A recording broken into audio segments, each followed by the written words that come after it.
Dennis Stepney runs UK gun repairs outside Taunton, not far from the high pheasant shoots of Exmoor. I'm here to find out how to choose a gun for pheasant shooting.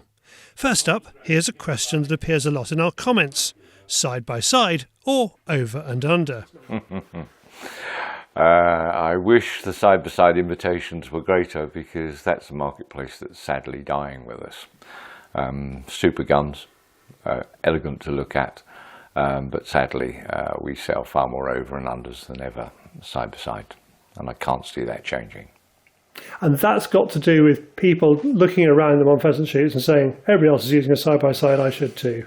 I'm going to have a little bit of a critique here against the shooting schools. A young person goes to a shooting school, the first thing they're given is an over and under. It's a little like the lady learning to drive. She's confident that she can drive a little Volkswagen Golf, so she goes and buys one. So, there's an awful lot of proper families that shoot and traditionally have shot with side-by-sides, and I think the youngsters should have the opportunity of following in that vein. If I buy a brand new gun, is it like buying a brand new car? How much do I wipe off its value as I walk out of the shop? Well, of course, there's my bit, which has to be considered. Mortgages to be paid. The wholesalers, the manufacturers. Yes, you lose a lump. Let's forget the VAT, which none of us want to hear about. I favour the used gun because I feel I'm getting more value for my money. I can buy a better mark for the kind of money that perhaps I would be spending on a lesser mark. But there is a thing, isn't there? I mean, people talk about barrels having 10,000 shots in their whole life. Is that true or not? Yeah, no. Quality gun, looked after well. It's a lifetime. If you look at some of the quality English guns, they were made in the early 1900s and still shooting very, very well. They've had a bit of work on them. Oh, yes, yeah. But you see, another problem. Your motor car tells you immediately when your service is due.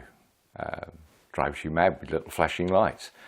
Nothing in the gun trade. We shoot it till it breaks, and then we arrive, hopefully here, and go, I'm shooting Saturday. Can you help me? Let's talk about stocks first of all. Show me the arm thing. Can you show me that? Yeah, it's a little bit of a myth. I mean, it's a quick fix. It's an indication. The finger should come forward and touch the first trigger, and as you can see, seeing I'm particularly short, this gun would be grossly too long. And what's that stock length? This stock length on this gun is 14 3/4, which would be suited more to your above 5'10s. And at 5'7", that doesn't work for me. Okay, that's good. That's a good test. But how tall am I if I'm a 13.5 inch? How tall am I if I'm 16 inches? Yeah, quite. I mean, the difficult thing here is that's why there's a fitting room. Number one, you come in, statures completely change. I'm standing here talking to you, Charlie. What are you, 6'3", 6'4"? I was 6'4", I'm a bit less now. Yeah, I was 6'2", but a long time ago. You're a paratrooper, of course. Yeah. No, come in and get it fitted. The essence here is, let's use the motor car analogy. Can I drive your car? Yes, of course I can. Not where the seat is at the moment. And I'm adjusting the mirrors. I'm doing all the various bits, and it's common sense, and we think nothing about it. So we come in and we buy a gun because I fell in love with the stock, and then for the rest of my shooting career I suffer with a gun sticking under the shoulder. No, come on, get it fitted. So that's easy to do in the shop, isn't it? Yeah, this is where the professionalism comes in, and I think if you're buying something you're going to have for the rest of your life, hopefully the rest of your life, spend a few quid. Get the thing fitted, you'll shoot it a damn sight better. Give me an example of good wood and ordinary wood. Yeah, well, it just so happens I've got a rather lovely gun in front of me. It's a wood. It's perhaps one of the premier, well, it is, in my opinion, one of the premier makes. And those gun makers at the time knew exactly what they were doing. They picked a piece of timber that was straight and strong through the head here, through to the hand of the stock, and after the checkering line. This is your territory, Mr. Customer. You can have it as flary as you like and looking very, very pretty here, because that's not where the strength is necessary. So a gun stock is two parts. The stocker, a quality stocker, picks timber which is strong, great integrity through here. You can see the fineness of the hand. I mean, that takes an awful lot of pressure opening and closing the gun recoil. So that has to be incredibly strong. As I said, this piece, window dressing.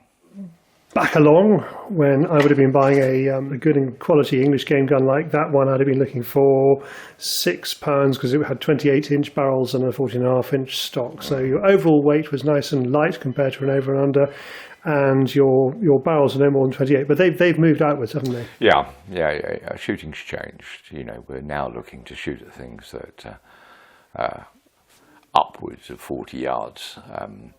You know, a 28-inch barreled gun, especially on someone of your stature, would be considered short.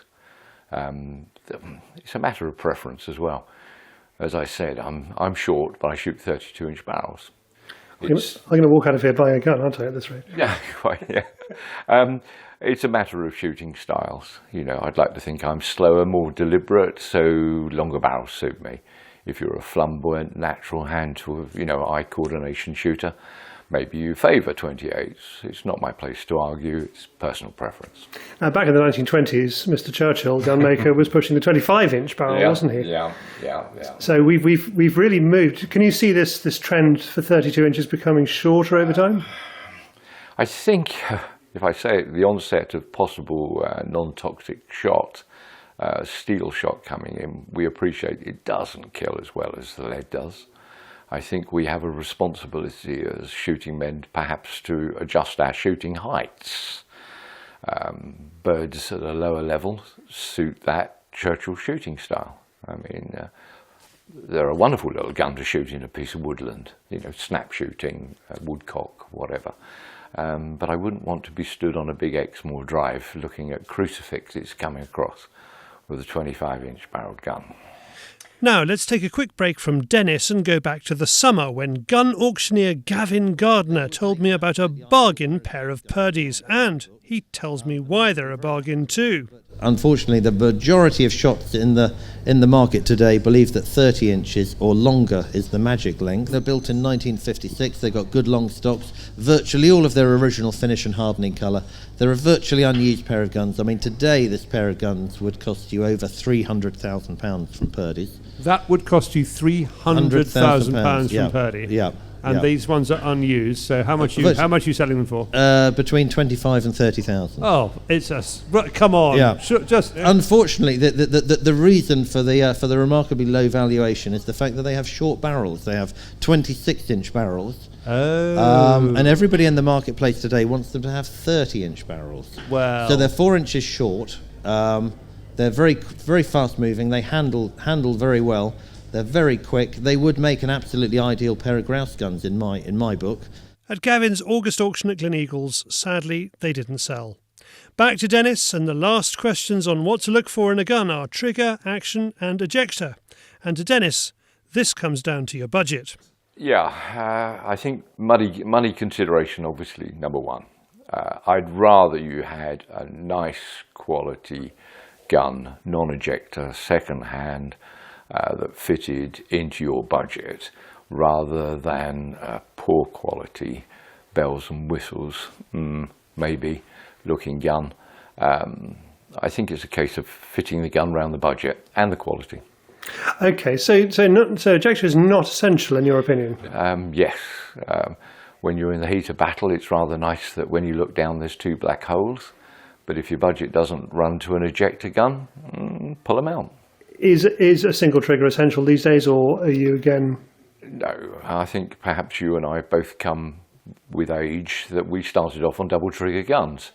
I'd like to think and boast that if I look down at the start of the drive and realise that my gun's got two triggers, it's not too difficult to move it backwards, is it? Single trigger guns are inevitably not quite as reliable as double trigger guns. Let's say starter guns. Give me three possible budgets. There's no embarrassment about which one you choose, but where are people looking generally? It's always a difficult one. I think you value your client base, and you have to ask that horrible question when they're in the showroom. Where does the pocket stretch to? I have a matrix which is just over the £1,000 gets me into one of the 4 marketplace leaders as a second-hand gun. It might have the earmuff marks on it, it might have bluing, might not be quite as good as it should be, but basically the quality is brilliant. And I'd much rather my clients went into that, spent a few pounds, got it fitted, or come to me, we do it for free, and then let them have a quality gun that will serve them well, rather than a fancy plastic case and a gold dog on the side of the action, and perhaps not the quality inside. And if you're talking the 4 market leaders, what are those? You've got the big names. You've got Beretta, Browning, Miroku, Guerini. Not necessarily in that order. They're all 4 proper marks. Going back to the car analogy, you know, they're the Audi, BMW, VW, and some of the top Japanese make. Now, when you walk into a gun shop and you see what's called a shop-in-shop with Beretta over the top, you can be pretty sure they're going to try and sell you a Beretta, aren't you? It's always safe for a salesman to sell the product because you're never going to dissatisfy your customer. But then, as I said, Browning, which is Miroku, I mean, it's a wonderful product. Guerini, it's come through the ranks marvellously. It's now a contender, the backup on all of these. And I have to say, Guerini in particular is wonderful. For purposes of balance, are you a Guerini main dealer? Yes. Just a quick aside here. Back when I first started writing about guns 25 years ago at Shooting Times magazine, Beretta and the Browning stable, including Miroku and Winchester, had about 75% of the shotgun market between them. We ran a poll last night among Fieldsports channel viewers. Totting up the polls on YouTube and Facebook, here is the split, with the Beretta and Browning gang together still owning the lion's share of the market, and, despite Dennis's best efforts, Guerini not a major contender. Supposing I'm a sort of £5,000 first gun type person, perhaps I've been tempted by the big shoots of Wales, for example, the north of England, or even around here in Somerset. What sort of gun should I be looking for at 5,000? Well, you're in a lovely marketplace now because you can cherry pick at the upper end of the range of the names already mentioned. I mean, the EELL Beretta, I mean, absolutely stunning. The Maxim Guerini, the monster of a popular gun is the Miroku High Pheasant, designed for the Exmoor shoots and whatever. That's a good rattle off of good quality names. And if you happened to, have £100,000 in your pocket or more, what would you personally buy right now? Now there's an answer. Well, I'm an old boy, so I'd buy a classic. And I'd enjoy the look of it. This gun here could tell a story or two, couldn't it? It's not £100,000, but to buy a similar one today, new, Purdy, Holland Boss, it's a matter of preference, blondes, brunettes. Which one's the ginger? The pass. You do a lot of repairs here as well. Which make is the most often that you see for repairs? Oh, that would be dangerous, wouldn't it? I have to say, what I call the pretenders.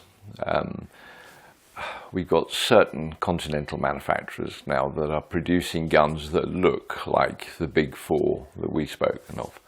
They're glitzy, they're shiny, they're in the plastic box and the bits. But sadly, they don't offer the same reliability as we've mentioned. And those come in and give us a headache because we're trying to mend a product that someone didn't spend a lot of time on, or the product isn't quite so good. If you'd like advice from Dennis and perhaps to visit his shop, go to ukgunrepairs.co.uk.